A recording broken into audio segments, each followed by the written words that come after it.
Hi everyone from Tokyo. Today's question is this: how can we practice the Lotus Sutra literally?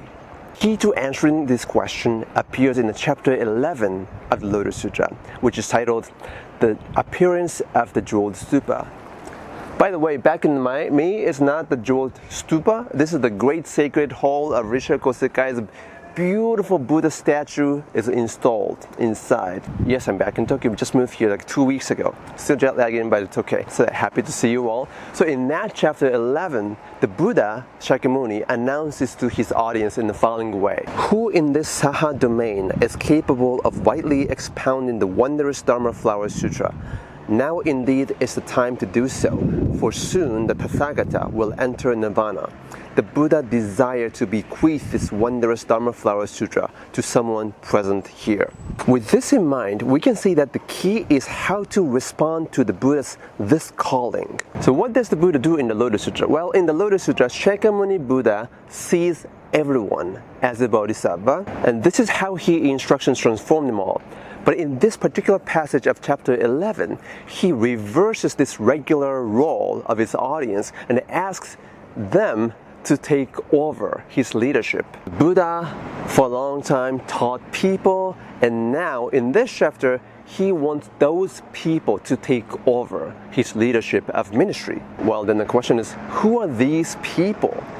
And I think the Lotus Sutra wants to say that it is no one other than you yourself who is invited to take over this leadership of ministry of the Shakyamuni Buddha and transform your everyday, daily life of workplace, family, friendship, and so on, all these ordinary moments into the site of Buddhist practice. Okay, so taking over the Buddha Shakyamuni's leadership, that's how we can practice the Lotus Sutra literally. But the question is, what does that mean to practice the Lotus Sutra? What does it mean to take over the leadership? That's what this video is about. What do you think about this question? Let me know in comments. Let me back up a little bit. Classically, we know that we can say the spirit of the Lotus Sutra is threefold. One is the universal awakening of the one vehicle in chapter 2, and the number 2 is the revelation of the eternal life of the Buddha in chapter 16, and the unendable bodhisattva practice towards the end of the chapters of the sutra. But vis-a-vis taking over the leadership of Shakyamuni, how can we practice all these threefold essence of the Lotus Sutra into our everyday, daily life? What would be the first step, at least? So let's think about that. What we should be aware is that the spirit of the Lotus Sutra is rooted in the spirit of Buddhism in general. Okay, so the spirit of Buddhism, the goal of all Buddhisms, is the end of suffering of all beings. So in the Lotus Sutra, this essential goal is narrated in terms of the threefold spirit, as mentioned above. This means that in a nutshell,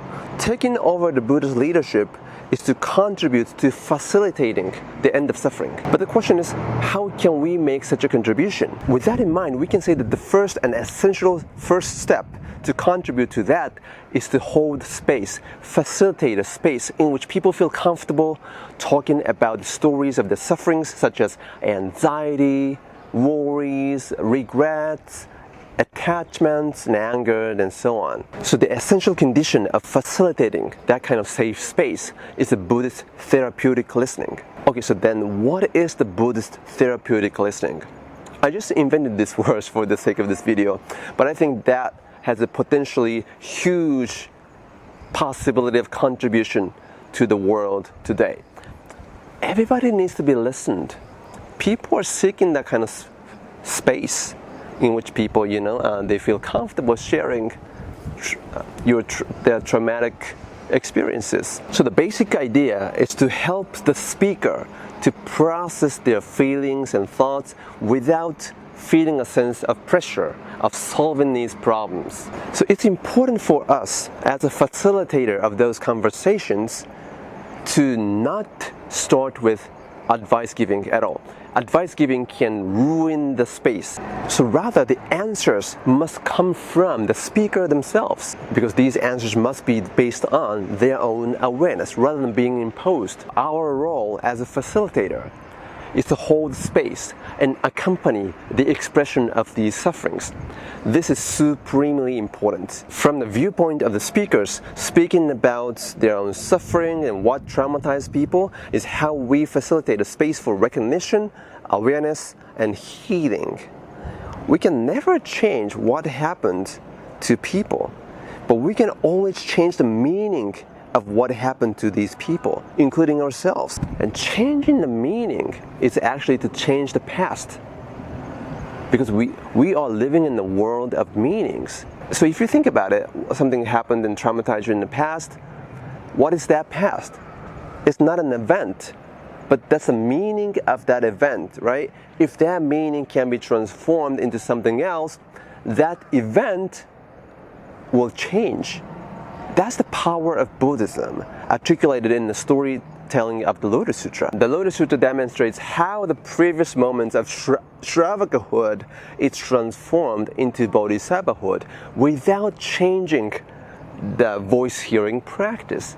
But the meaning of voice-hearing practice becomes a part of the Bodhisattva practice. As chapter 4 of the Lotus Sutra says, four Shravakas expressed their understanding of the Buddha's teaching in one view by saying, well, we are now true Shravakas because we cause all beings to hear the Buddha way. So they used to hear the Buddha's teachings for the sake of their own enlightenment.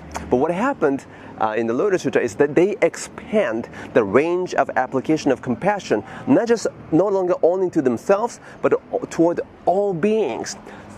That strives for the universal Buddhahood, universal awakening. This is a great example of the meaning transformation. It actually changes the meaning of the past. And so in this sense, if you look at the beginning of chapters 3 and 4 of the Lotus Sutra, this is how Shakyamuni Buddha holds space for his disciples and make that spiritual transformation happen.